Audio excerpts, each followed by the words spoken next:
We got feel goods, we got co-op, and we got something that hits a little too close to home. Let's talk.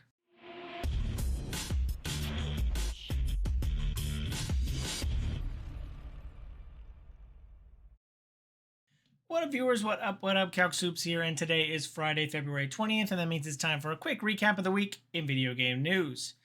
Starting off, we've got a big announcement this week. As like me, many of us were waiting to learn more about what was going to happen with Slay the Spire. Previously, the sequel was going to be released in March, but it didn't have a firm timeline. And this week, we got more information on that.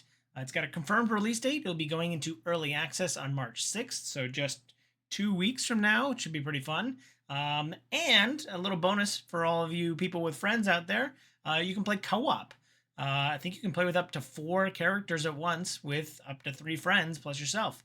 Yeah, that's super exciting. I'm curious how the game is balanced for like action economy, or does like one person take their action? So don't quite know how co-op works. I know how it works in the board game because the board game's really fun and I play that game a lot. But yeah, Slay the Spire entering early access in 2 weeks, and we'll have co-op. So I know what I'll be doing some nights with one of several friends. So yeah, very excited for Slay the Spire 2.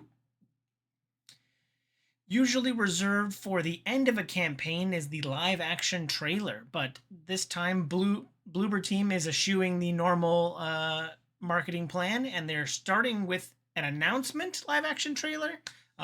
Layers of Fear 3 is coming sometime, and all we know about it is that it has a live action trailer.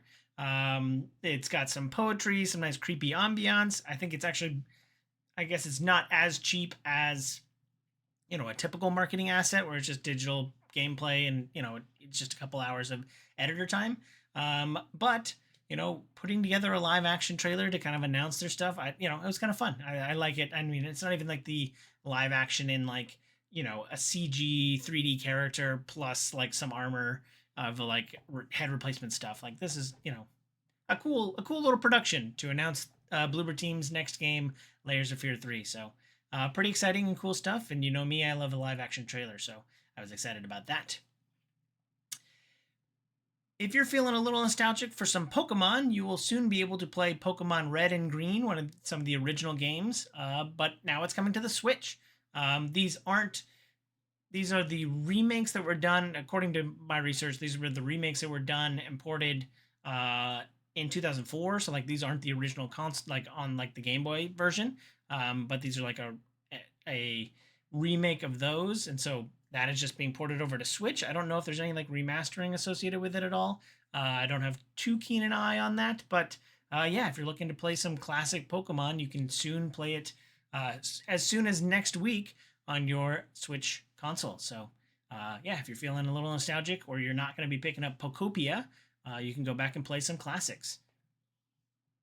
Neo is off to a great start. The 3rd game in the series launched 2 weeks ago, and they announced this week that is Team Ninja? Team Ninja announced that it's off to a good start with 1 million units sold in the first 2 weeks, bringing the series total up to over 10 million. So pretty exciting stuff. I know I've got a lot of friends who are playing Neo, and we're excited for another kind of open world Ninja Gaiden Souls-like game. So pretty exciting that they've already hit 1 million units in the first 2 weeks. If you're like me and you can't afford a house but can make one digitally, good news. There is a World of Warcraft is partnering with Zillow, the website for looking at houses that you can't afford. And yeah, they're partnering up with World of Warcraft, and you can make your digital houses and put them up on a Zillow. I think it's just called, I think the website is literally Zillow for World of Warcraft.com. And yeah, you can kind of like build out a house and put up pictures of it and even go on like a virtual tour. It's kind of a fun way to kind of explore these new houses that you can build in the upcoming World of Warcraft expansion. So pretty exciting stuff there. But again, it's a little too close to home on the house affordability front. Moving right along, for those still playing Arc Raiders, you might be struggling to kill the world bosses, but not in a way that you would expect. For anybody who isn't aware, Arc Raiders, there are several different bosses that you can fight. A lot of big arc that take a lot of effort, potentially more than one person to take down. But according to an article this week, they're dying too quickly. People are way too cooperative and not killing each other for the loot, and so people are helping to destroy the queens and the matriarchs, but not getting any of the loot from it. And they said it's all a tuning problem. They didn't expect, Embark didn't expect as much cooperation as is taking place. And so they're potentially looking to monkey around with it a little bit. They even cited a couple of like people logging in getting in late 5 minutes into it, and the boss has already been killed, which is crazy to think about. But yeah, it's people are killing the bosses too quickly. They have too much loot right now. So I think a lot of people are anticipating the next reset. So what does that look like? Only time will tell. Netflix is continuing to invest in board game adaptations. They've already greenlit a Monopoly movie and a Catan movie, and this week announced a Ticket to Ride movie. What? I don't know what's going on there, but yeah, Netflix is playing some 4D chess, trying to get in on them board game rights before any of the other studios start buying up those IPs. Pretty interesting stuff. I don't know what makes a Ticket to Ride movie other than people riding around on trains, and I guess competing factions trying to make the longest train. It's been a while since I played Ticket to Ride. But if they do make a 4D chess movie, I want some finder's fees for that. It's probably a Queen's Gambit thing. Queen's Gambit in 4D. Yeah, so call me Netflix. But yeah, I don't know what's going on with board game adaptations now that I guess Barbie kind of opened something up where you could go to toys equals board games, video games, board game. Yeah, I don't know what the connection cloud looks like, but pretty interesting stuff there over at Netflix. And it seems like the green light is always on over there at Netflix, as every week there's like 2 to 3 things that they're green lighting that I don't know will ever see the light of day and probably won't, but make articles. So good job, Netflix, on keeping that press machine rolling.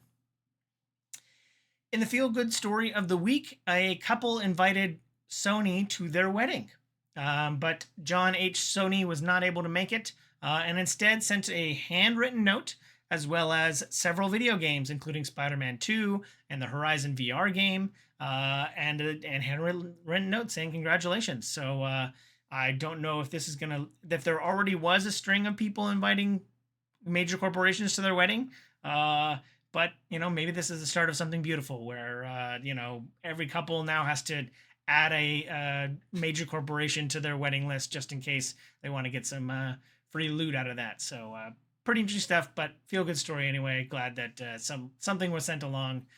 Pretty nice to see that. If you think you can manage the political system between the goblins and the ogres and the vampires, well then have I got the game for you. It's called Prime Monster. You are a political body trying to pass laws that will help a land of fantasy monsters. And you will, trying to make policies that goblins and vampires will be probably pretty interesting. But if you want to get mired into the bureaucratic politics of a fantasy world, then Prime Monster seems like a pretty cool game for you. I think it could be interesting to kind of manage, see what the voting block looks like, and try and find that middle ground between 2 competing factions and all that kind of stuff.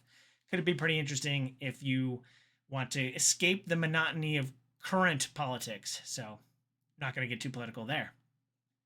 Last but certainly not least, in a recent interview with the producer of the BioShock movie, they mentioned that Take-Two is pretty interested in when the game's going to release, and that it might coincide with the next BioShock video game. So that could be pretty interesting. It's seeing a movie, set in the BioShock world, and then being able to immediately play a game based on it is a pretty good corporate synergy going on there.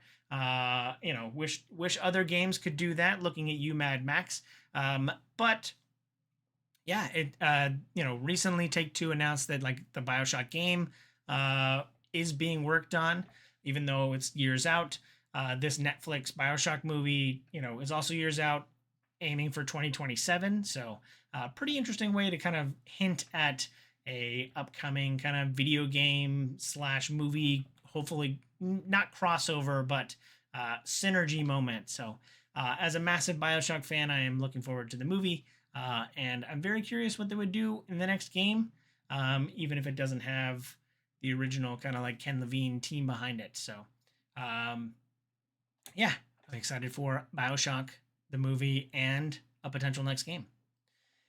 That's it for this week. Let me know if you feel I forgot anything down below in the comments. But as always, thanks for watching. I hope you have a super day. I hope you have a super weekend. And I hope you have a super day. Bye!